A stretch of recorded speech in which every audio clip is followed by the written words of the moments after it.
Otra vez tenemos que abrir este mugriento A21S. Y acá está el problemita. Este es el problema que tenía la 21S. El parlante auricular no funciona.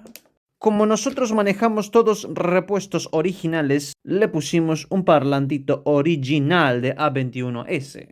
Ahora sí, esto ya está listo para armarse, solo que hay que sacar todo el pegamento viejo. Y esto ya está por terminarse, le ponemos lo que es la tapa y esto ya está para venderse. En unos 300.000 pesitos A21S, lo apagamos y que descanse en paz.